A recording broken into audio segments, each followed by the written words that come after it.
Track and field fans, give us a thumbs up if you can hear us. We just want to make sure our mic is working. But welcome to another special live edition of our Track Talk podcast. The weekly, normally there's once a week, Letsile.com Track Talk podcast. In Paris, we go every day. To get this as a podcast and not to have to catch it live, join the Supporters Cup today, letsrun.com/subscribe. And all this action is brought to you by Feldspar. They're building the track of the future. We've got super shoes. We're soon going to have a super track. Check it out at feldsparsport.com. Feldsparsport.com. We really want to thank them for all they have done for us to make this Paris coverage possible. What a night of track and field. I mean, it's the Olympics. Obviously, John, you're going to expect sort of good action, but it just seems like these Paris Olympics have been absolutely sensational. Tonight, we've got three of the biggest stars in American track and field. And I'm trying to think of the order, John. Which one was first? Noah Lyles was first, then Sydney McLaughlin Ravoni, right? Yeah. And then Grant Holloway. And two of the three stars produced and got the gold. One of them did not. Noah Lyles was probably coming into these Olympics. I mean, the men's 200 had to be one of the ones where he was the heaviest favorite of anybody, but only gets third for the second straight Olympics. Comes out after the race that he has COVID. By the way, I watched Lee Diffie on the U.S. broadcast. We're always criticizing him when he gets things wrong. Shania Richards-Ross and Otto Bolden were like, he's just tired from the 100 and 200. Lee Diffie nailed it. He's like, it looks like he's having trouble breathing. He's been wearing a mask. So he was on top of that. But Noah Lyles, folks, has been beaten by Letsile Tebogo. The Botswana Bullet is what I've nicknamed this guy. And, Noah Lyles is sensational at the 200, but that's his baby. That's his signature event. He's now never won it. Is he good enough to win it in 4 years? Quite possibly. But, man, when that race ended, I did think to myself, we were 5 1,000ths of a second away of having what was viewed as a bold prediction by Michael Johnson. After 2021, when Lyles didn't win in Tokyo, I said, I think he may have missed it. He may never win Olympic gold. Now, he's got something bigger than 200 gold. He's got men's 100-meter gold. But when you're the Olympic favorite, you really need to produce because you don't know. Maybe in 4 years you get COVID. Maybe you get injured. But what a shock. And what a great story. Letsile Tebogo is, obviously a massive sprint talent, John. I mean, he's come onto the scene. He won back-to-back world junior titles at 100, getting silver in the 200, and now he's the Olympic champion at age 21. Who's the last time that someone age 21 won the Olympics, John, in the 200?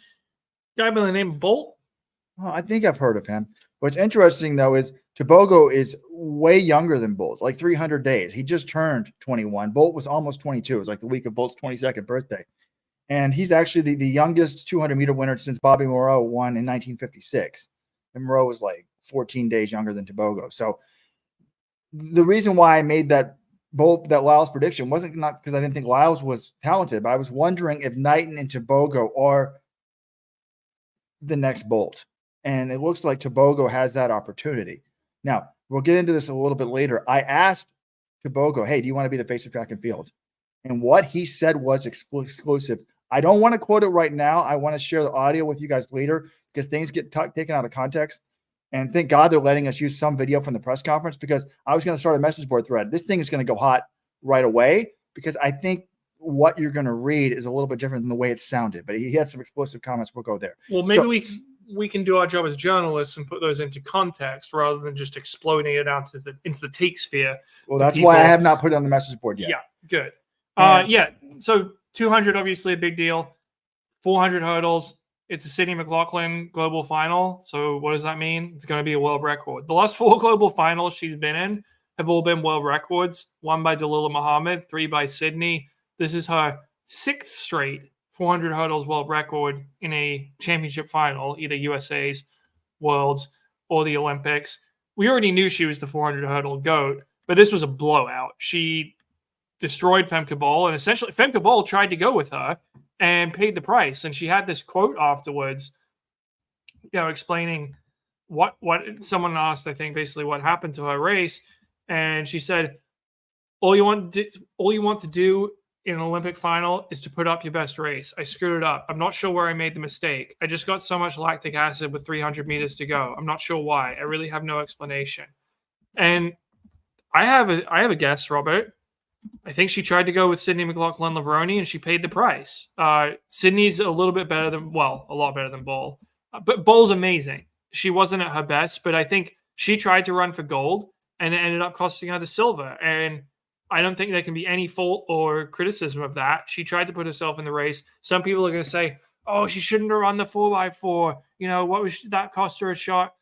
I don't know. Even if she's 100% fresh, which Sydney was for this race too, I don't see a world where Femke Bowles running 50.3 tonight. I just don't. She's exceptional, but Sydney's the GOAT.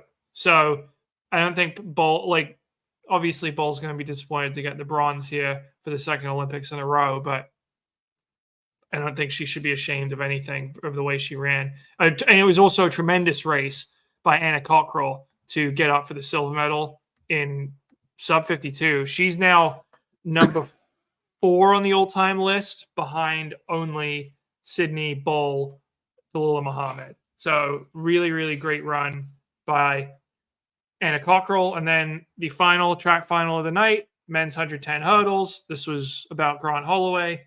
Can he win the one race he hasn't ever won, which is the Olympics? He's won the world 3 times. He's won NCAAs 6 times. He's won the Diamond League final. He's won World Indoors. He's won USA's. But he only had an Olympic silver from Tokyo. And the answer was yes, he was the dominant winner. He was not first to the first hurdle, but he had an unreal acceleration in the middle, built up a huge lead. No one was catching him this time. He goes sub 13 again. Daniel Roberts edges out Rashid Broadbell for the silver medal, 13:09 for both of those guys. He got the silver by 0.003 of a second, so it was a rerun, basically, the 2019 NCAAs with Holloway and Daniel Roberts. But congrats to Grant. He's 4-time global champion. He's got the Olympic gold. The one thing standing between him and being the greatest hurdler of all time is the world record. And he said he's going to go sub 13 hunting after the Olympics. So stay tuned for some fast times incoming. But yeah, that was the big night. I was saying beforehand, Robert, it could be a Super Saturday type thing for the Americans because they had the big favorites in the 3 track finals.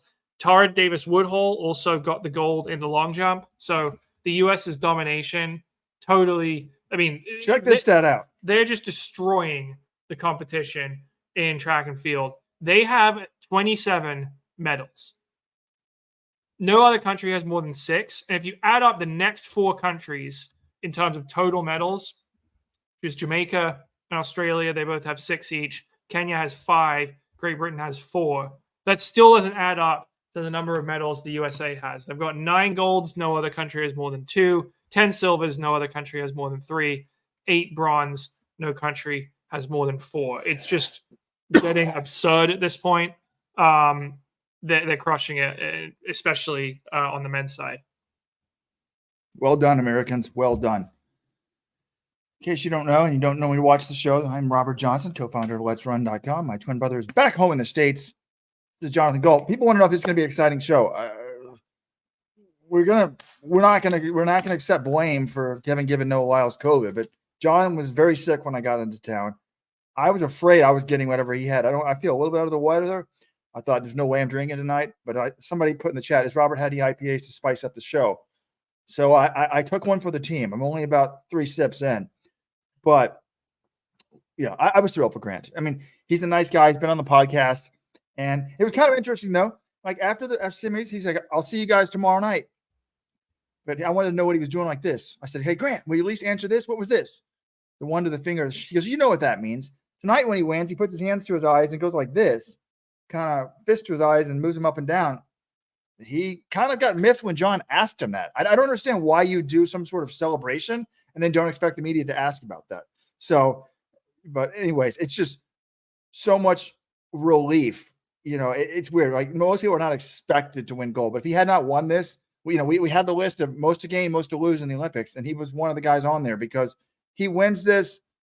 He's in the contention for the GOAT channel. He loses, he's got to wait 4 more years to release that huge hole on his CV. I talked to Mike Holloway, his coach, no relation, And I said, hey, I thought man. they were distant cousins. I thought Oh, there was like a small relation in that.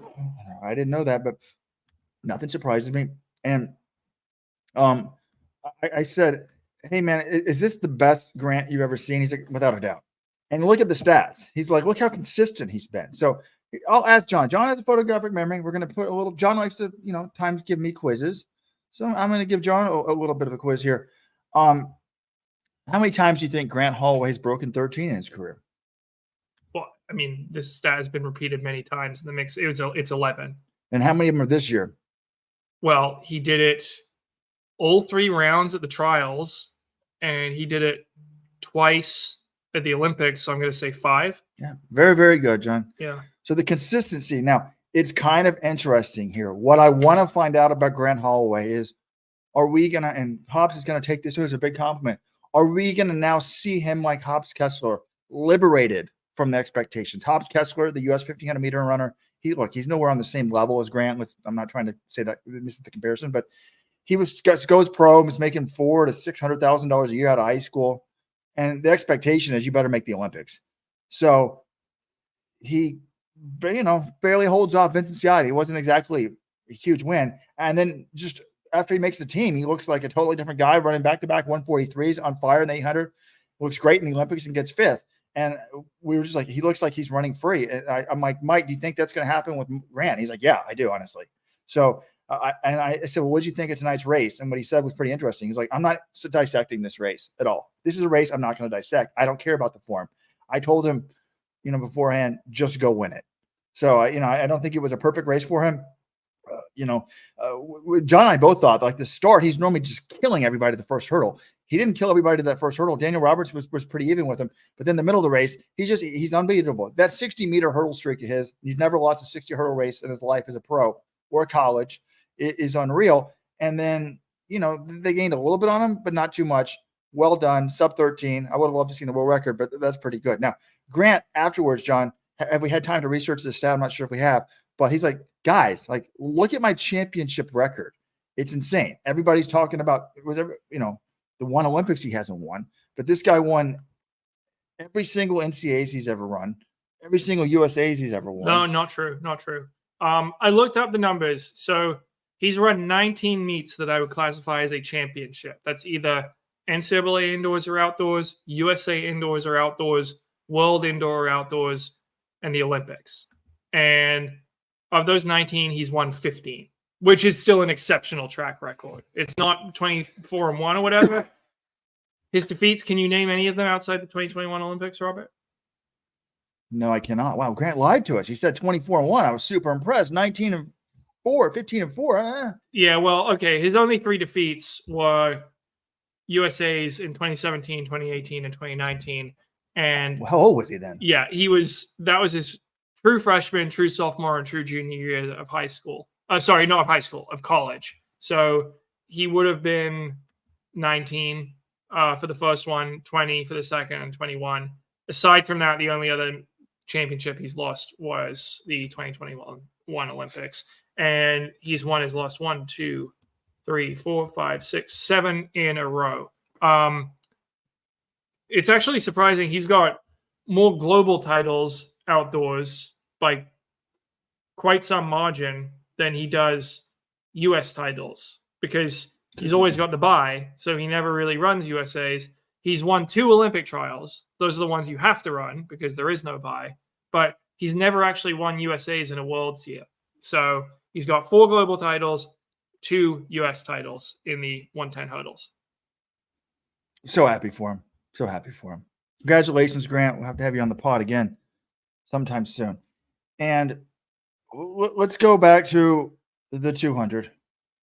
And I am really happy for Tebogo. I mean, actually, I think I should give him some love. I'm going to take off my Grant Holloway picture.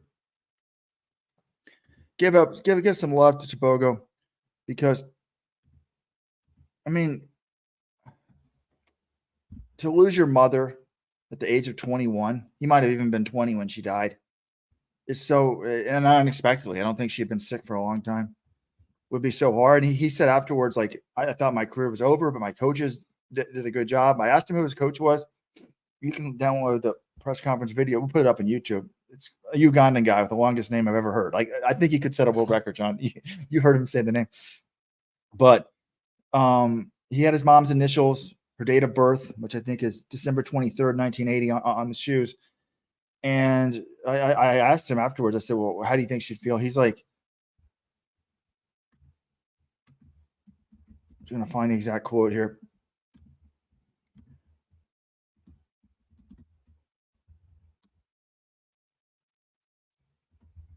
I believe she'd be one of the happiest. Well, talking about when his mom died, I thought my career was over. I started to find ways of forgetting about athletics, but the team that was around me, my coach, my teammates, they made sure that I take each and every day one step at a time. And I think that's wonderful. Just what can we do today? Don't whatever. And he's got like a younger sister, I believe, that he's now probably in charge of, but someone take care of them, etc. But I said, followed up with, I said, how do you think your mom would feel right now if she was here? And he's like, I believe she'd be one of the happiest people on the planet, because she believed in me and I had so much doubt for myself. So I just love that. Like, folks, if you're out there and you're a teen or you're a young person just getting started, or even if you're well into adulthood and you're doubting yourself, this is one of the greatest sprint talents that God has ever created, ever put on planet Earth. And he was doubting himself. I mean, that's crazy to me. But I guess everybody has doubts. And he's now won the Olympic champion. It was kind of interesting in the sense of this press conference, both, at the mix zone, when they come through the mix zone and the basement of the stadium, and at the formal press conference, there were a few questions about COVID. And I started a thread on Let's Run about this. Like, what do people think about Noah running with COVID? I mean, 3 years ago, admittedly, there wasn't a vaccine available, but it was so strict. Like, they did not want COVID going anywhere. You had to have multiple tests, COVID-free tests, just to get into Japan. If you tested positive for COVID, you were immediately removed. And now a guy tests positive for COVID and is still allowed to compete. So the official rules, people found it, you didn't have to pull yourself out. And apparently Noah did a pretty good job of wearing a mask and sort of staying away from people. Like when John Galt was sick early in the week, he actually tried to find a COVID test. We couldn't find one. He's like, yeah, I just try not to get close to the athletes when I'm interviewing them. I stay in the back, and whatnot. So I think in the end, I'm fine with it. But if you're a little right of center on the political spectrum, you'll love this. Guess who was like trying to ask the questions about COVID and create this controversy? It was, I believe in the main press conference, it was NPR. Not a surprise. Might have been the New York Times and downstairs. I'm not sure who it was downstairs, but it was funny. It very much played into the stereotypes.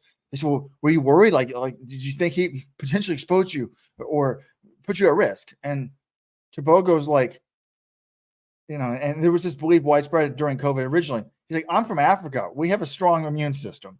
So he was not worried. And then Kenny B said, I take care of my body. So he wasn't worried either. So both of those guys totally downplayed it. Another interesting thing about the press conference was China State TV was there. And they were trying to create a controversy. We haven't really been talking about this. There's a huge controversy going on now between WADA and Travis Tigert of USADA, saying the Chinese covered up all these drug tests. Well, China was trying to make a big deal that Aaron Knighton ran in this, despite originally testing positive for drugs. And they asked Bednarek. Bednarek's like, dude, I don't have any idea what you're talking about. I don't read these press releases. I don't really know what he did. They looked into it and let him off. That's all I know. Like, well, he's like, when the season starts, I kind of put my phone away and I'm not paying attention to it. So Chinese propaganda people were trying to get some controversy going, but Kenny B and Tebogo but shut down Chinese TV and the NPR today. So that was kind of not your normal press conference. Okay, a few things about Tebogo. One, his recovery since losing his mom earlier this year is really awe-inspiring. I know when it first happened, he was racing again. He didn't look at all himself when he went to LA. He just was sort of going through the motions at that meet and got beat in the 100. And coming into the Olympics, I'm like, oh, are we sure this is, this guy's the same? Even when he started off the year red hot. Remember, he ran that world record in the 300. He ran that quick 400, the 44:29. And we're like, oh my God, this guy's better than ever. Then he got beat by Courtney Lindsay in Nairobi. He won Monaco in the 200, but it wasn't all that fast. It was 1987. But then coming into the Olympics, he tied his PB 988 in the 100 in London, got beat, but he was, he's third, but he was running his fastest time ever. He was only sixth in the Olympic final, which, remember, he was second in the 100 final at Worlds last year. But this time around, he runs even faster than last year. He runs a PB of 986. So he's in good shape. And then he beats Lyles in that semifinal. And tonight, 19.46. Noah Lyles, I'll tell you the number of times Noah Lyles has ever run faster than that. Let the people guess. Let the people guess. Chats. How many times do you think Noah Lyles has broken 19.46? Yeah. The answer, once. 2022 Worlds, the American record of 1931. So the idea that, Lyles, if he was fully healthy, would have won this race. I mean, possibly, but he would have had to run one of his best performances ever. This was a fantastic run by Letsile Tebogo. And the thing about Lyles, I'm seeing some people in the comments like, it's just an excuse, just like Jakob last year. Come on, guys. Have you been watching the races? When does Noah Lyles ever get beaten in a prelim? And okay, yeah, he got beat by a guy who ended up running 19.46. I'm saying a 200 prelim, not the 100. Something was up yesterday. You could kind of tell that he didn't care about winning the heat and the preferable lane draw. Then he has to get taken to medical. We've now find out it's because he had COVID. And then today, even coming off the turn, Robert, we weren't sure. Like, is Lyles still the clear favorite, or should it be Bednarek, or should it be Tebogo? And then Lyles explodes out of the introductions, and he's doing the same thing he was doing before the 100, and we're like, he must be fine. Yeah, he wouldn't be doing that if he was dealing with some sort of issue. But watching the way he races, he had a pretty good start out of the blocks. Then Tebogo and Bednarek get away from him. But coming off the turn, he's right there. And I'm like, Lyles has got this. He always runs him down from here. And he just really didn't have anything. That top gear wasn't there. You can't tell me that's, no, Lyles, he just had a bad race. He's blaming. No, clearly he was not 100%.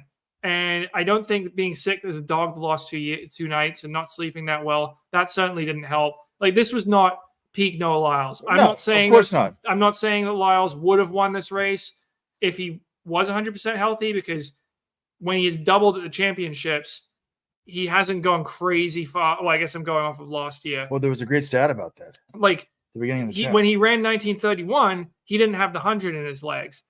Having the 100 in his legs, even though it was his fastest 100 ever, clearly he's in fantastic shape. I'm not convinced he's running 19.4 in this race, but he absolutely could, because we know Noah has done that before. So I think it would have been a great race, and we were robbed of that. But just like Andre de Grasse in Tokyo, Andre de Grasse ran a fantastic race that I'm not sure even a healthy, head screwed on Lyles would have won that race. Same thing tonight. Tebogo ran the hell out of that race. It's just a shame we couldn't see the two guys both 100%.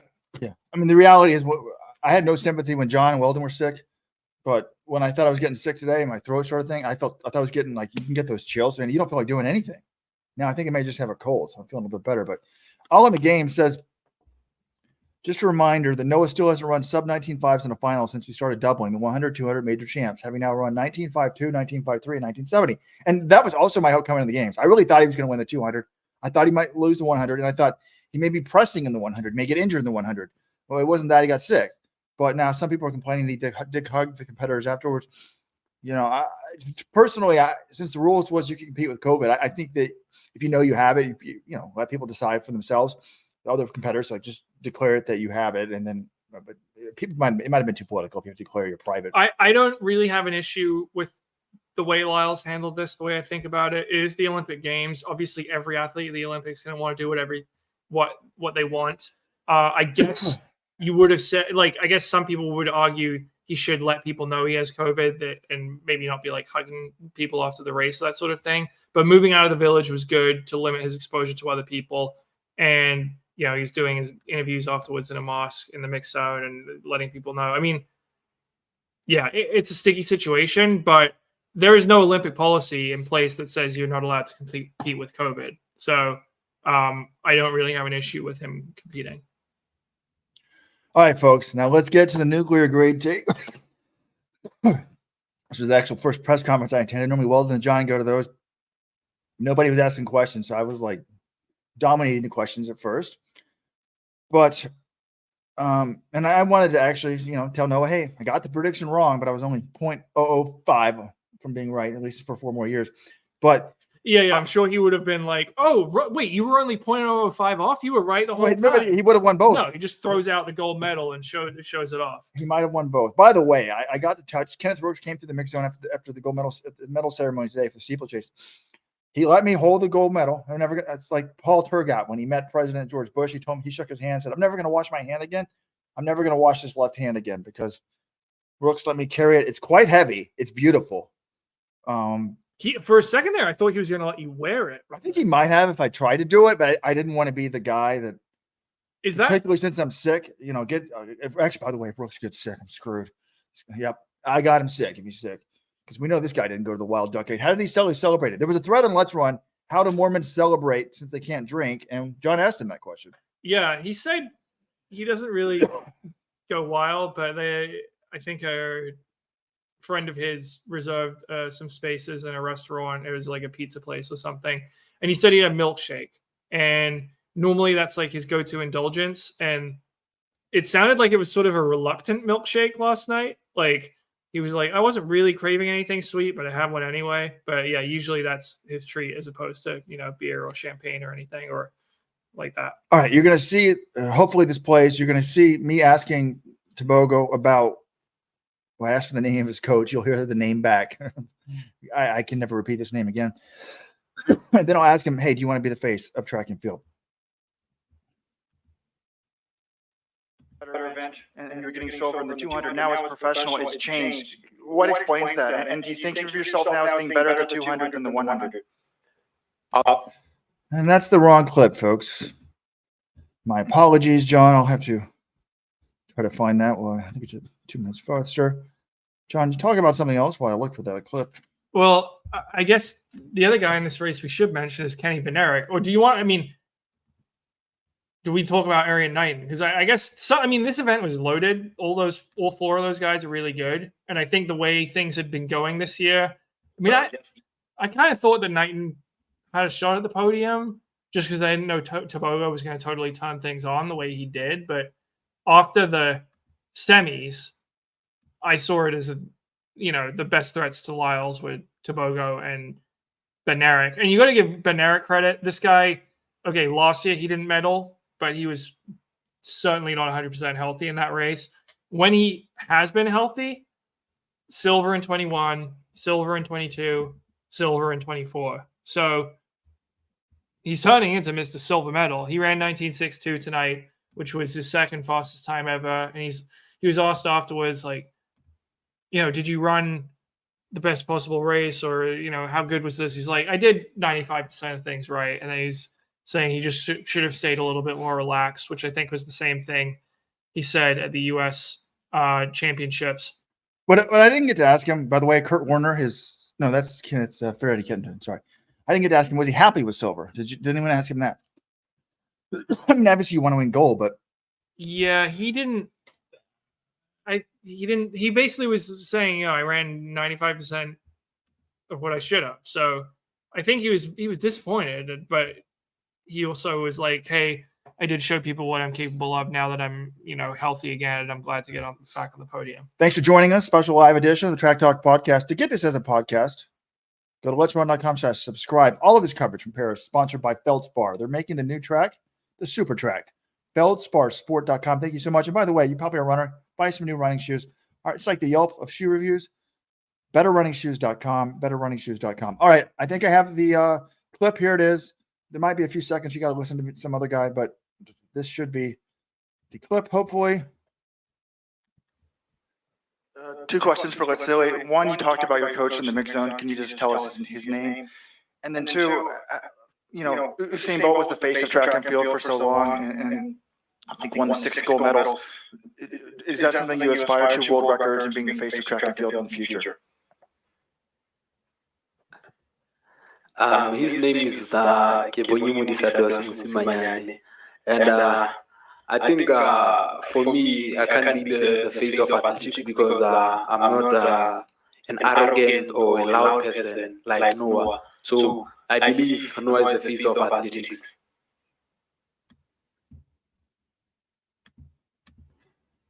I'm not an arrogant or loud person like Noah, so I believe Noah is the face of athletics. I don't think he was really trying to be that insulting, right? He was just saying, I'm soft-spoken.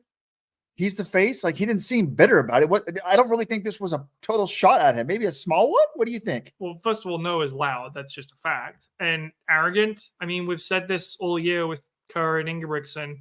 There's a fine line. Well, sometimes there isn't a line between arrogant and confident. And a lot of Noah Lyles, if he's arrogant, it's because he's earned the right to be so as the triple world champion from last year and the Olympic 100-meter champion. So I hope he doesn't view that and say, oh, people are calling me arrogant. I don't think Lyles is going to care at all. I think he's probably fine with Tebogo. And yeah, Lyles is in the spotlight and he wants to be. And it's kind of interesting that Tebogo is just like, yeah, you can have the spotlight. I'll take the Olympic gold medal. So, no, it's really exciting to have Tebogo running well because this guy is a monster talent. And, it would be great to see what we can get next year in Tokyo. I'm already thinking about head to Tokyo. Bednarek's younger than Lyles. He's 25. Lyles, I think, is still going to be back with a vengeance because he isn't going to like getting beaten in his baby, the 200. And then Knighton surely will have a smoother build in to the World Championships next year. I don't expect him to be suspended again for a few months, provisionally suspended, we should say. So yeah, this event is still very strong moving forward. And by the way, I don't think we talked about we still got to talk about the women's 1500 meter heats. My interview with Sydney and the men's javelin throw, folks. The Indians and Pakistanis have gone. Pakistan number 1, Ashar Nadeem, 92-97 Olympic record. He broke the Olympic record several times. Neeraj Chopra of India, the defending champ, India's only track and field gold medalist, 89.45 for second. And Anderson Peters of Grenada was third. And then we can get you ready. That's the most global of all events, right? The javelin. We've had winners, the last few Olympic champions. So this year it was Pakistan. 2021 it was India. 2016 Germany. 2012 Trinidad and Tobago. We've also had global champions in that span from Grenada and Kenya. So really the one country that's not that great at the men's javelin is the United States. Yeah, USA is really good at lots of different events, including some of the throws, but we haven't produced really a top tier men's javelin thrower since Bro Greer, maybe, would you say? Like, it's kind of crazy that that's the one event, but maybe because it's so global, you've just got a lot more countries, a lot more competition. I don't know, but it is cool to see all these countries winning their first Olympic medals. We saw it on the women's side with Dominica and St. Lucia, and now we've got Pakistan's first ever Olympic medal in track and field. It's a gold in an Olympic record fashion, and it's their first medal in any sport since 1992. So, terrific throw by Nadeem.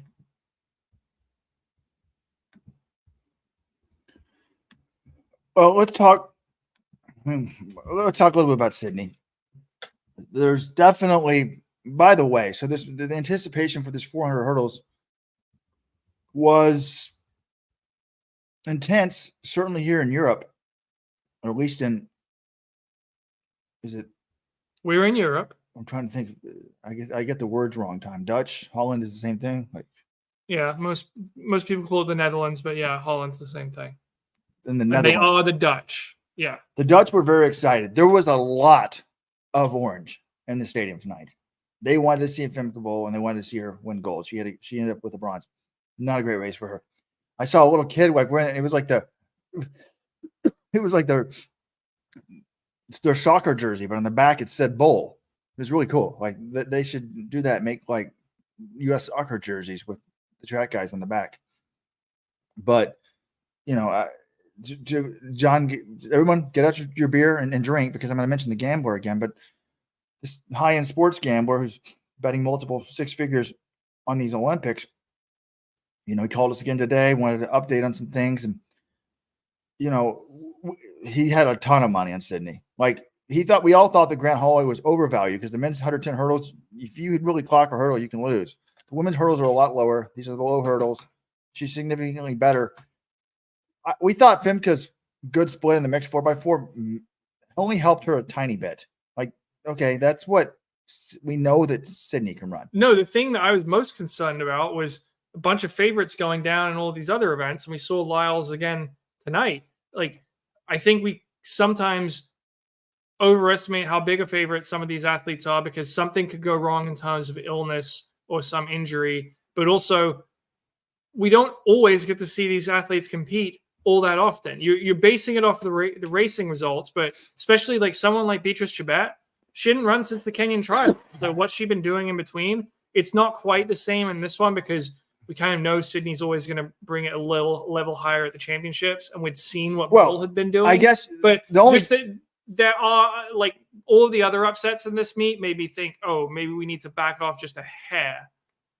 Right, and I think it's fair. It's harder to be more than about a 90% favorite in anything. I think we said 80 to 85, and that's what we told him. But then I said, John, we were walking down the street, and I said, do you really think that Femke wins 1 out of 5? That seems high to me. So then we bumped it up to 85%, and he won a lot of money. But, you know, I think that the amazing thing about – because, first of all, you don't also know, like, Sydney did get hurt last year and didn't run Worlds. So she could have gotten hurt in the last month. Once you see her running well in the prelims and looking effortless, I think you feel pretty confident she's going to win this race. But I think, you know, as you said at the beginning of the show, Femke went out, tried to win it, and ends up third. And when you go for the win, it's harder than when you just sort of run for third and hope to surprise people late.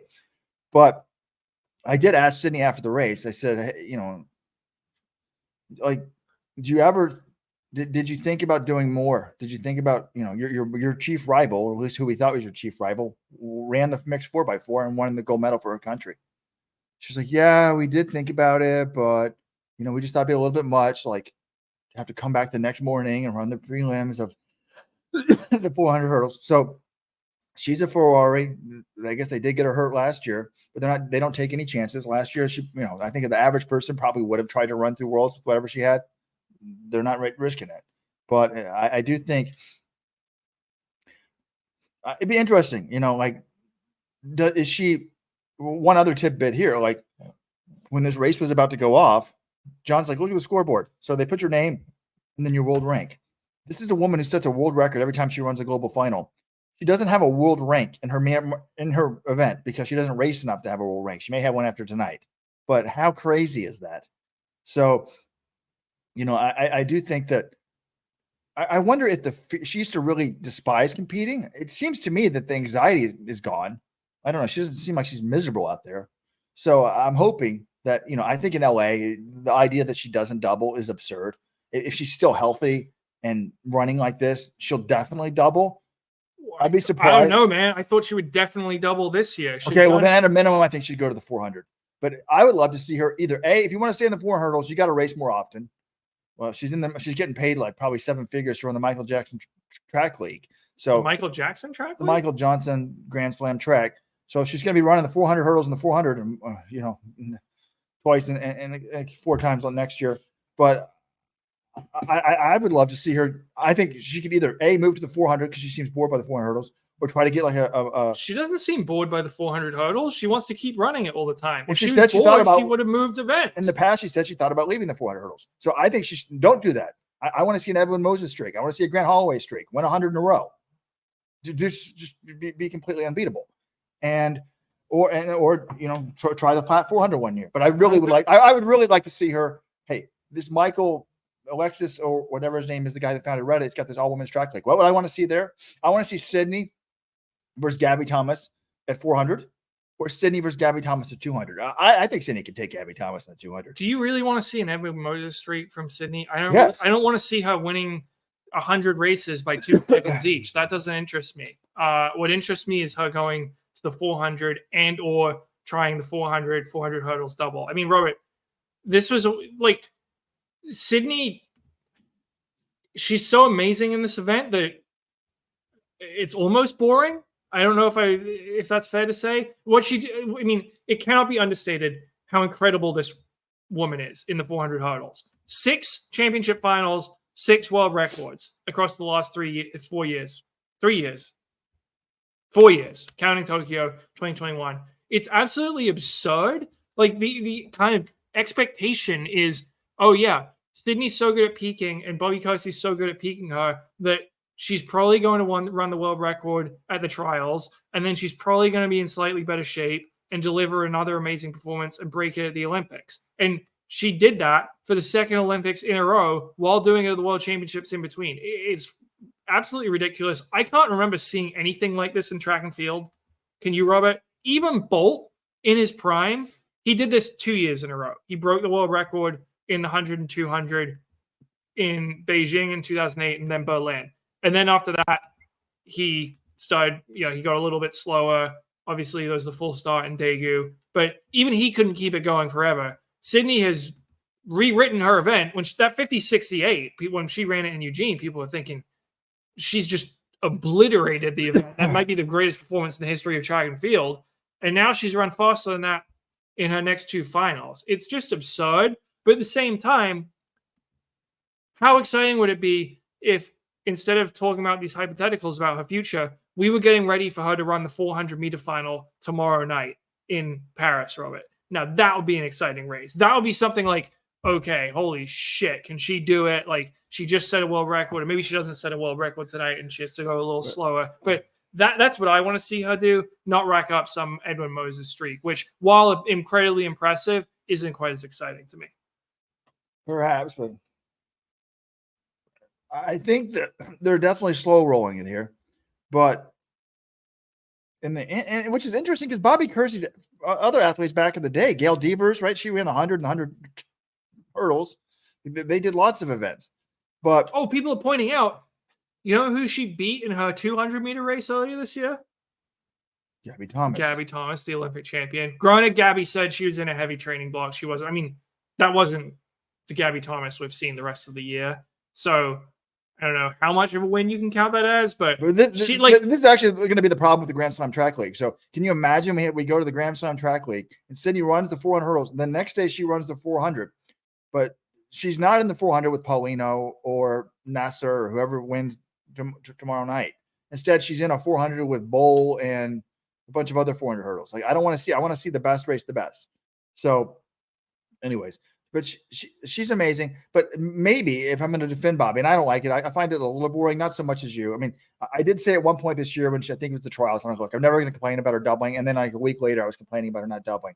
And it really pissed me off when she didn't run that mixed gender 4x4. I'm sorry. Like, that's not going to tire you out. Femke did it. You can do it. So if Femke wasn't doing it, then I'm okay with it. But when your chief rival's doing it and snatches a gold. So by the way, Femke won a gold for her country. Sydney's won a gold for her country. So on the medal table, it's the same. But on the medal table, it is. In the eyes of the track and field cognoscenti, it's not. Mixed 4x4 versus individual 400 hurdles. There's a lot of people are popular with the 4x4. And, you know, who's got – I do think Sydney's popular. I saw some girls in the stands like with her book. But Femke Bol is beloved. I'm not sure that Sydney is beloved. I mean, there are Let's Run diehards who will root for Femke over Sydney because Femke races a ton and, you know, appears to care about the sport more. Sydney has tons of American fans. Obviously, she's tremendously popular. But, yeah. And then shout out to Anna Cockrell, 51.78. I mean, again, number 4 all time. Beats Femke Bol for the silver. Just an exceptional run on the greatest stage. This would have been a world record before the event started going crazy with Dalilah Muhammad in Sydney a few years ago. So we've sort of seen it in the other hurdles where this trio of stars has raised the bar of the event. Well, we've seen it in the women's hurdles as well. And now anyone who wants to be on the podium has to meet that bar. And Cockrell did. Tyrone Ross is not happy that we want her to run the mixed relay. Why? If you're going to have an event that people don't feel is important, a goddamn Olympic event, and hand out an Olympic gold medal, it needs to be important enough that people run. That's not Sydney's fault. That's the IOC's fault. I like the event. It's popular. I watch it with my 6-year-old. They haven't watched anything else. So are you going to rip Rai Benjamin for not running it? Are you going to rip all the individual 400 athletes from the USA for not running it? She's at the level above, and her chief rival's running it. So I'm definitely ripping her. But am I going to rip them? I mean, Probably So not. you- Right, based on Benjamin your is not. logic, your No. logic is No, if my it's- logic is if you're gonna if you've already won gold, already set world records, step it up for your country. That's my logic. So, Tyrone Ross says you don't ask Tom Brady to kick field goals, So he did punt on occasion, 3 career punts, if I'm not mistaken. but that's who my Doug Flutie was the drop kick guy, by the way, for Patriots quarterbacks. Anyway, anything else on the 400 hurdles? No, let's move back to we haven't talked women's 1500. One other thing about Kenneth Rooks. Good news, folks. He's going to Silesia. I think it's August 25th. It's about 2.5 weeks. Going to race again. I said, what do you think you can run? He said, we'll see. I also asked Sydney, by the way, or I didn't ask her. Someone else asked her, did you have a time in mind? She's not a great interview because she's just so guarded. She's like, I did. And they're like, what is it? And she's like, I'm not telling. Obviously, the time was 49. It's sub 50. Something. Yeah, she basically said this at the U.S. trials. That is the one thing you are able to sort of get out of her is like maybe that's what'll convince her to start chasing doubles is if she runs sub 50. That might be the one thing. But we may have to wait for her to do that 2025 USA final because that's probably the next time she's running an all-out 400 totals. All right. Someone on Twitter, excuse me, we're live right now. Facebook, YouTube, Twitter, even Instagram right now. Claudette says, when you have a big contract, you don't have to race for the sake of it. You can be strategic and only run well at your best. Every race you lose lowers your stock and it makes champs exciting. That's true. Sydney makes like probably $2 million a year from New Balance. Just she doesn't need to race. But the Grand Slam track's probably going to pay her. I'd be shocked, John, if it was less than $500,000 a year, because you get $100,000 for winning the double, so that's $400,000, and then at least that much. Plus, Sydney's already paid a ton, so her price is going to be enormous for making her race all that much. Wouldn't be surprised she's getting $2 million from them, but I would $2 million. I don't know, but that would surprise me. Speaking of money, $2 million on one athlete, their whole budget, might be more than $30 million, but I can't see them spending $2 million on just Sydney. Grant Holloway has just posted something on Twitter. Not sure what it is, but very interesting tweet. It's come out on X. Can I still call it a tweet on X? And I mean, what else are you going to? That's what everyone else is calling it. I ain't calling it an X. Oh, he's taking it down. Oh, no, he hasn't. Never mind. Got a little nervous there, people.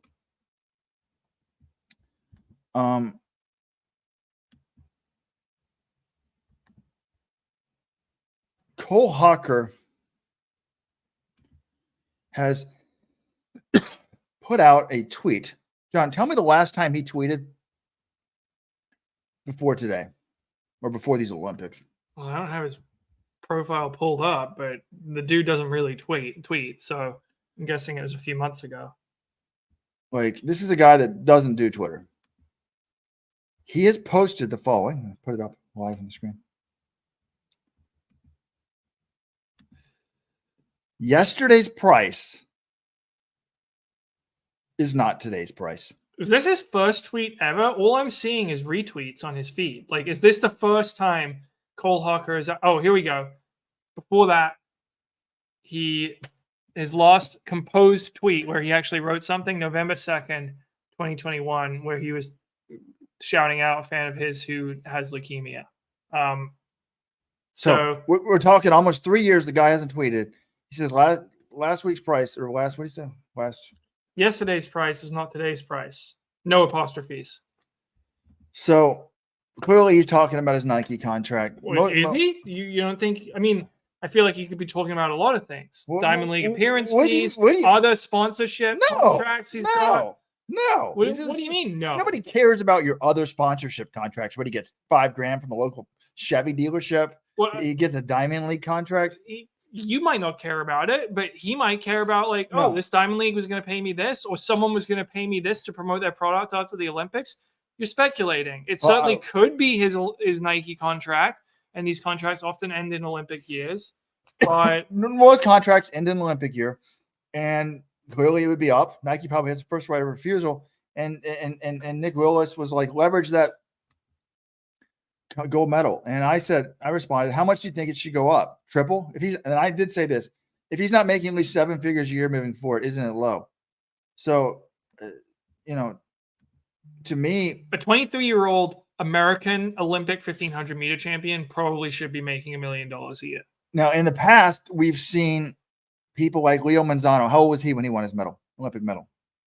He was 27, I think. We've seen people move on because if you're Nike, you're basically correct in thinking this is peak Leo. He's not going to be accomplishing more. He's going to be accomplishing less moving forward. I'm not paying him more. I've already got my value out of him.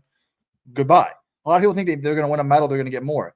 A lot of times you're hired based on your potential, but he's in a perfect spot to be out of his contract is up because he's 23. He's got a home LA Olympics, and there's no more marquee distance event than the 1500.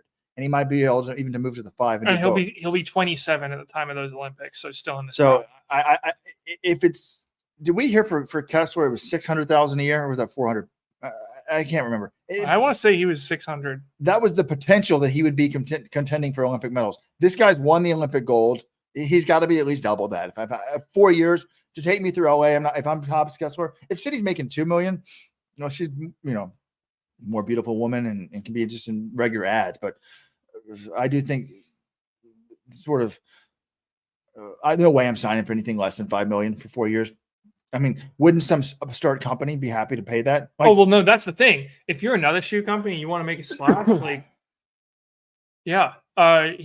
Robert thinks he's open for business here. So you just go in and go hard and basically say, hey, you do whatever you want. We'll fund some of the guys in your training group. We'll pay some Ben Thomas, give him a raise or something. I guess Ben Thomas is already being paid by Virginia Tech, but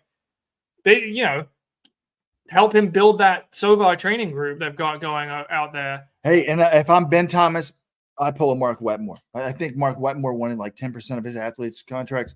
It never makes any sense to me. The agent gets 15% for doing 3 hours of negotiation and then getting you in some meets when now the internet exists so that you don't even have to have contacts with the agent. If you're Cole Hocker, you can get any fucking meet that you want. So the coach, I was a former coach. I think the coach should be paid. If I'm Ben Thomas, I'm not coaching you unless you're giving me $50,000 a year minimum. So, but hey, we saw Amy Coburn leave Mark Wetmore because she didn't want to keep paying him. She went to her husband, and I think she won a gold medal on her own. So the talent makes the coach. The coach doesn't make the talent. Yeah, but I will say this. This is a guy who moved across the country and bought a house outside of Blacksburg, Virginia, because he believed in Ben Thomas so much, and his faith was clearly well placed because Ben Thomas just coached him to a gold medal. I don't think he's going to be eager to give up Ben Thomas as a coach anytime soon, even if it does require paying him more. Now, actually, we saw how much Jakob Ingebrigtsen was making last year, John. Do you remember what it was? It was a little over $1 million, right? Wasn't it? Don't remember. Around there, and then there wasn't every dollar or kroner was not accounted. Some are going to say that Hocker deserves more because he's an American. I pulled up his tax return. Well, the Norwegian media pulled up his tax returns, and I found it. And in Norway, people didn't read this article. Your tax returns are public. Why are we talking about Jakob Ingebrigtsen's tax return? Because we're comparing how much Cole Hocker. So Ingebrigtsen made $1,026,000 last year, and in 2021 he only made $400,000 when he won Olympic gold. And last year, he just made just over $1 million. Some are going to say that the Kerr, obviously he's an American, the market's bigger, deserves more than Jakob. Kerr is an American. Hocker. From a market standpoint, he deserves more. I still think Jakob's a better runner and deserves more, but it's not fair. It's about what they're willing to pay. So there's a couple of stories we've missed. Weldon appears to be listening to the show. His wife is proposing. This is 2024. Women are in charge now. Alice Feyneau has proposed to her fiance after running a national record in the women's steeplechase. Well, he used fiance with 2 E's. So are we sure she's not proposing to another woman? I don't know either way, but if you have 2 E's, does that mean it's a woman? 1 E is a man? Correct. What? Did anyone know this until right now? There's a fiance with an E and then 2 E's? 2 E's is a female fiance. 1 E I've is a never male heard fiancé. this, and I'm Princeton educated. Admittedly, it was back in the If I'm 39, how did I graduate from college in the 90s? That's not even possible, is it? So, all right. We want again thank you to say thanks. Oh, she proposed to her boyfriend. Okay, so erroneous E by Weldon there, but it was she proposed to her fiance with one E. But check out feldsparsport.com. Again, they're built. If you're just joining us, they're powering our coverage of the Paris Games. They're going to build this cool super track. Feldsparsport.com. Check it out. Check it while you're on the internet. Go to betterrunningshoes.com, betterrun.com/subscribe, and whatnot. So, all right, tomorrow. We need to talk about the women's 1500, right? You were all about the semis. The semis were okay. They were fast. At least the second one was. And yeah, we had the women's 1500 first thing on the table tonight. This morning we had the Repechaz 800. Brandon Miller, the Brooks Beast, ran pretty well. I mean, credit to Brandon Miller. I talked to him after the prelim, and he said, "That wasn't me, man. That's not indicative of the shape I'm in right now." And I'm like, well, he's got another chance to prove it. He proved it. He ran 144 from the front, which again, the surprising thing isn't that he did that. It's that he didn't even advance the first time because he ran 143 at the trials. I thought he'd be moving on. Anyway, he has the disadvantage now. He's going to have to run 4 times in 4 days if he wants to run the final. But he did look very good, and now all 3 Americans are in the semis. Yesterday, he got last place and won 146.34. That's wild to me. But congrats to him. He survived the gulag. He's out. And then the first event tonight was the women's 1,500-meter semis. And Faith Kipyegon, the world record holder, heavy favorite, 358.64. Georgia Bell, who, John, look up her best career finish at Cal. I think she ran for Shelby Houlihan's sister at Cal. Am I right about that? Bell was like a 203 woman, I think, as a teen. I think she made regionals like her freshman year, and that was about it. And then was an absolute disaster at Cal. Goes back to the UK, gets a real job. She's on like software sales. Starts biking a lot. And then comes back to running she's got Keely Hoskins' coach. Trevor Painter, yeah. Who was her coach in high school. And now she's in the Olympic final. She was 4th, right? Indoors? 4th world indoors. Her best finish at Cal in NCAA track. She was 43rd at the West Regionals in the 1500 in 2016, 439. So. And what was her 1500-meter PB? Her PB across college was 418 at Cal. She's now run 356. If you don't think coaching matters, take a look at that. And 156 for 800. No, she's been fantastic this year. So she's into the final. And we're going to get into bad coaching. The reason why Americans are rocking this meet is because Ethiopia's coaching is so bad. It's just embarrassing. What about, speaking of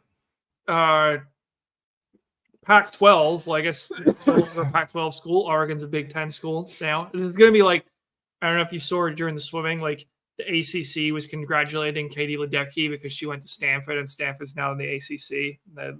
This will be like the Big Ten can claim that's ridiculous. Claudia Kazimierska of Poland. No, I'm joking. I think it's absurd as well. But I am serious about giving her props because this woman, she was 3rd at NCAAs this year. Yeah, because Providence girl was 2nd. So she's from Poland. She runs for the University of Oregon. 3rd at NCAAs. Destroyed by Maya Ramsden, just like the rest of the NCAA was. And I can only, all right, she's pretty good. This summer, she ran 406 up for NCAAs. Then she ran 401, huge PB. And now in the Olympic semifinal, 4.21. She's in the Olympic final. Maya Ramsden is not. Maya Ramsden PR'd in this race, and Claudia Kazimierska beat her by nearly 2 full seconds. So she's coached by Shalane Flanagan and Joe Schumacher, runs at University of Oregon. What did she have to say after the race, Robert? Well, it was kind of interesting. I said, how do you explain this improvement? And she said, yeah, I thought my season was over after NCAAs. But then she was always planning. The focus was always the Olympics. So she's coached by Shalane Flanagan. Flanagan wanted to keep the volume way, way up. And so they were training really hard, but she thought it might be over at NCAAs because she thought she was hurt. They were afraid she had a stress fracture, but they just took a week with no workouts, and she was good to go. So she credits to 2 things. 1, not having school, the stress of school. I know the Oregon school jokes, please stop. If you're from another country and English is not your native language, maybe Oregon's kind of hard. But hey, my brother got a lot better when he stopped going to college at Yale. So maybe if you're Polish going to Yale, Oregon, it's like an American going to Yale. But I think someone look it up. What is her major? I thought I told someone it was math. So maybe she's got like legit major. See if I can find it. And then she's just not really the tapering. Like they were at such a high volume that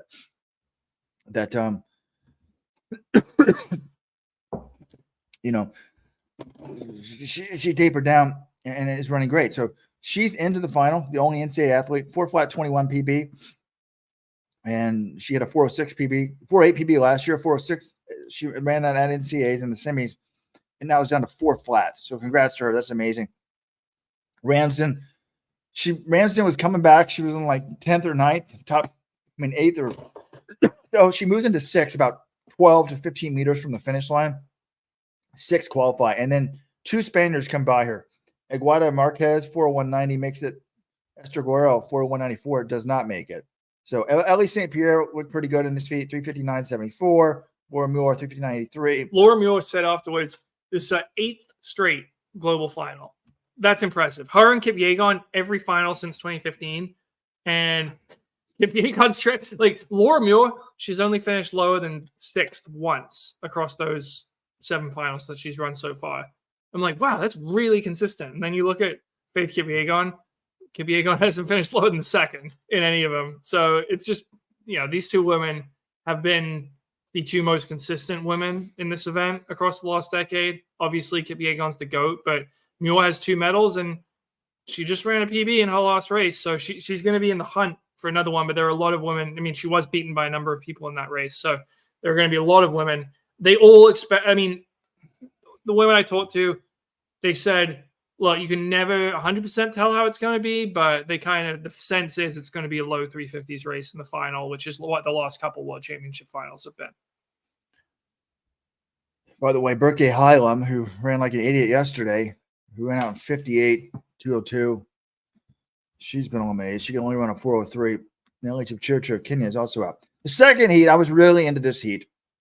And for one reason, our gambling guy wants to know how we think about Tsegay, and she looked terrible. She's a world record holder in the 5,000. She looked in the 5,000. I said, look, I want to see how she runs in this 1,500 semi before making any predictions for the 10,000 final, which is tomorrow night. Tsegay was terrible at the end of the 1,500, at the end of the 5,000. I'm like, well, maybe she was just on her period. That's what she said with World Indoors was the problem. But Tsegay takes it out hard. I think it was like 62. 64 is 4 flat pace. And these girls end up running. You had to run 356.69 to make it. That was 6th place. National record for Agathe Guillemot of France. Congrats to her. 7th and 8th get a nice consolation prize. It's kind of interesting because a Polish woman, Weronika Lizakowska, she doesn't make the final, whereas the NCAA athlete from Poland did make it, but she runs 357.31 national record, as does Marta Perez of Spain. So two national Italian record, 358.11 for OAC. 10th place. So you get a lot of women not going, but 8, 9, 10, 11, all PR. Tanaka broke 4 flat. Everybody in this field, except for American Emily Mackay, broke 4 minutes. So it was quite fast. But on the last lap, I saw all I needed from Tsegay. She did not look good to me. She doesn't look good. Her tactics are always bad. She's not going to beat Faith Kipyegon. And that begs the question. Is Faith Kipyegon unbeatable? And if it's not Tsegay, which I agree with you, it's not, who has the best chance? Especially because Tsegay is going to be doubling back from the 10K final the night before, we think, if she runs the 10K. Can Kipyegon lose? And if so, who's the best chance to do it? I don't think Tsegay is going to medal, particularly if she doesn't run the 10, if she runs the 10. But this is easy to me.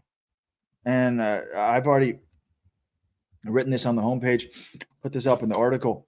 The Cole Hocker of this race is Derebe Wateje. I think a lot of people are like Jessica Cole. Kipyegon's run, 340? That's a world record now. 349.04. And there's 2 women at 350. We say normally you got to be 2 seconds better, but Tsegay's not going to touch her. And Laura Muir's also, Jessica Hull's run 350 as well. Tsegay, let's discount her. So people are like, Jessica Hull, she could beat Kipyegon. I don't see that happening. To me, the obvious choice is Jaribe Welteji of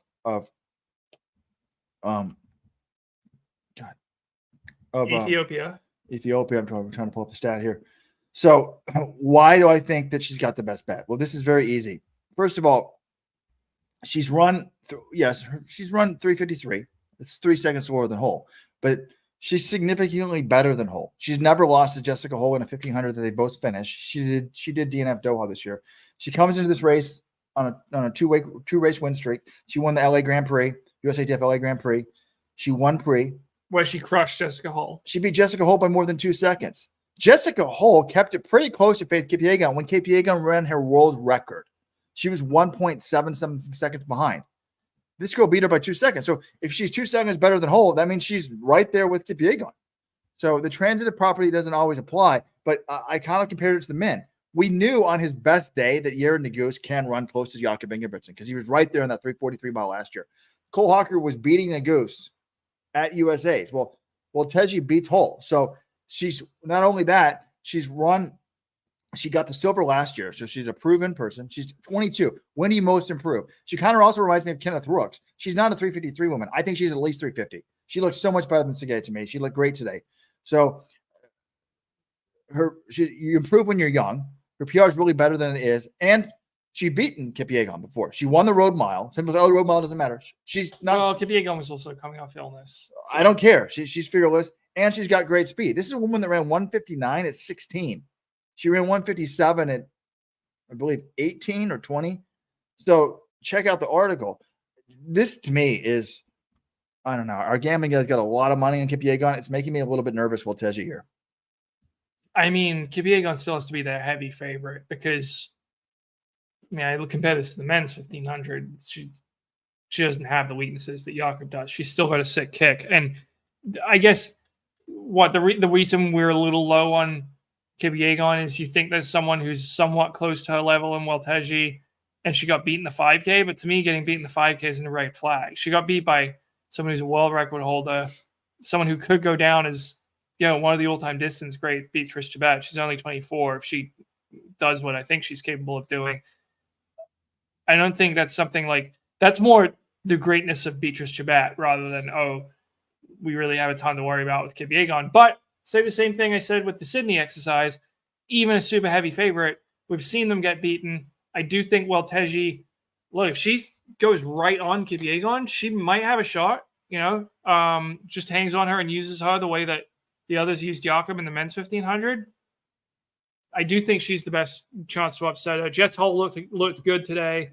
And, I think both Americans in the final, Nikki Hilton and Ellie St. Pierre, they both have a shot at a medal because I thought they both plan on running for a medal, by the way. Like Nikki what are they going to do? Not run for a medal? Well, okay. I'm just saying the last few global championships, the Americans haven't. They've been dropped. And not running for a medal was smart because none of them were in shape to do it. Nikki didn't even make the final last year. They were eliminated in the semis. So the Americans have leveled up this year, and I think they are in the medal conversation. They've been so far off the medals in the women's 1500 the last few years, Roy. It's not even funny. It has not been close. This year, I think they do have a shot. And Nikki basically said they thought they could run around 353, 354 in a fast race. I think Ellie St. Pierre is probably thinking she can go a little bit faster than that. And I think it could take at least 353 to get a medal if they really hammer this thing. So, well, I agree with the commenters here. I don't expect Faith Kipyegon to hammer this, and we were talking, Faith Kipyegon, some may think she's like Jakob Ingebrigtsen because she's got the success in the 1500, seems unbeatable. Well, before this, pretty good at the 5,000 as well. They're not really the same runner. Jakob is an aerobic monster who doesn't have a great kick in the 15. Kipyegon is pretty damn good at the 5,000, but she's got a sick kick. So if I'm her, I just do a classic 1500, just let someone else take it and then roll it down. I mean, I think one of these Ethiopians will probably take it. They don't seem good tactically. So, and just try to squeeze down the last 1,000, but chill out. Just, do whatever. If I was her, just stay out of trouble, really, to be honest. So I think the best place to be is in the back or the front. Get in the front, slow it down and see if somebody else wants to take it, help you out, or I would not run in the pack though. Today I didn't like how she was running in the pack. To me, she's good enough to run extra distance. By the way, Ellie St. Pierre looks like she was running some extra distance on that first lap. She stayed out of trouble. So should be a good one. Women's 10,000 though tomorrow night. I don't see anyone touching Chebet. It is hard to imagine. I think we've seen Sagai is not going to be that threat based on what she's done at this meet. Sifan Hassan's in there, but she was kicking for bronze in that final. She wasn't really in the conversation for gold at the very end. You do have Ethiopians who've run fast, like Fotian Tesfaye ran the trials, but like we say she's run fast. She's run 29:47. That's still almost a minute slower than what Chebet did. Like Chebet had a kick when she was running 28:54 pace at the Prefontaine Classic. So I am struggling to envision a scenario where she doesn't win this race, but we have had heavy favorites lose before in this event and in this Olympics. So Parker Valby's Olympic debut tomorrow, folks. I think Hassan, if anyone beats her, it's Hassan. I mean, Hassan was well back in that 5,000, but she did get a surprising medal. She's clearly not in bad shape. I think she'd be a little bit better off in the 10 than the 5 since she's been training for the marathon. So that's it. Other final tomorrow, we're going to have the women's 400 with, I think Paulino. Shocking that Price, was that today or yesterday? Yesterday. The world leader Price of Arkansas was terrible. She bombs out. So I think Paulino, 48.76 this year. Well, the biggest threat to her is Sarwa Nasa, the 2019 world champion. She served a man for whereabouts failures, came back, and she ran 49.08 looking very good in the semifinal. If you're running 49.08 in the semis, sometimes we say, oh, can you repeat it in the final? A bunch of those guys in the men's 400 did. So I think she's probably in 48 shape, but I also think Paulino's in 48 shape. So those two, that's the battle for. I mean, maybe I'm being disrespectful to like Kazimierska and Adeleke, who both run very fast this year as well. But you have to pay attention to the rounds here. And I thought NASA. The 400 to me is an event where you need to be in form. Yeah. Like it's very hard. It's very easy to get past your peak, and then you don't really get it back normally. Yeah. So I agree with that. And then we're going to have the final race of the night, I believe, is one of the biggest races of this championships, at least coming in. 400 hurdles, man. Rai Benjamin, can he get his first goal? Warholm and Dos Santos. Dos Santos has looked terrible in these championships, but I talked to him yesterday. He's going to be running out of lane 3. He's like, he's just slower every week, but he's like, I feel fine. I'm going to give it my best. So he didn't rule it out. I'm ruling it out. It's a 2-man race for gold. I'm still going with Benjamin, but Warholm's been running fast and looking very good in the rounds. So it's going to be a war. I think it's going to take at least 46 low, could take 45 to win it, could take another world record to win it. These guys, they were responsible for one of the greatest races in track and field history. I think it's going to be another one you're going to want to make sure you're in your seats for, or you're watching on TV. Set the time alarm now. It's at 3:45 p.m. Eastern on Friday afternoon. So duck out of work early, do whatever you have to do to watch that thing live. I'm glad it's the last event of the night. And we do also have both 4x1s. The Americans, the women looked quite good. The men also won that heat comfortably, though the first handoff between Coleman and Curley was quite shaky. Coleman actually had to put it into Curley's, grab his hand and hold it steady as he put the baton in with the other hand, but it worked out. We will not have Noah Lyles in that race. He's put out on Instagram that he thinks his Olympics are over. So I would expect they would sub in Bednarek, and otherwise the team is going to be the same. So,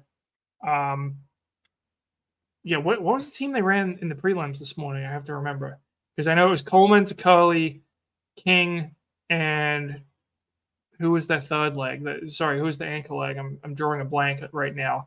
But I was assuming that Bednarek would get put on the third leg, and Lyles is going to come in on the anchor, but now I don't think that's an option for Lyles to anchor. So, yeah, the Courtney Lindsay was the anchor. I think, you're subbing out one of those two. I think they're probably going to keep Lindsay. He was part of that 4x1 team at the World Relays that won. So I would guess it's going to be Coleman to Coley to Bednarek to Lindsay. And I do think that's a gold medal team, especially because Jamaica didn't make it. Jamaica failed to advance. They had some awful handoffs, so they won't be in the final. And I viewed them as the biggest threat. The biggest threat to gold is, I guess I would say Italy, but Italy only was a time qualifier today. They are the defending champions. They've had some good championship success, but the U.S., the clear favorites here, even without Noah Lyles. We shall see. We shall see. Weldon wants to know, John, do you think you gave Noah Lyles COVID? Will you confess to? Did you get close to him? How close were you to him? I was quite far away from him in the press conference. I think I walked by at the very end just to ask him about his bronze medal, but I'm not even sure if I had COVID, and 2, my interaction with him lasted about 5 seconds. So I find it highly unlikely. Interesting question by Chris Block. Is McLaughlin on drugs? How is she not tired after finishing a world record? She actually, people asked her how painful this was. She said, the one 2 years ago was much more painful. She's like, this one, she's like, they all hurt, but this one didn't feel as bad. She thought breaking a barrier, and I think she meant the 51-second barrier was really hard in her body. Now she kind of feels like she's used to it, and she's just more fine-tuning, and she wants to get to that 49. So, is she on drugs?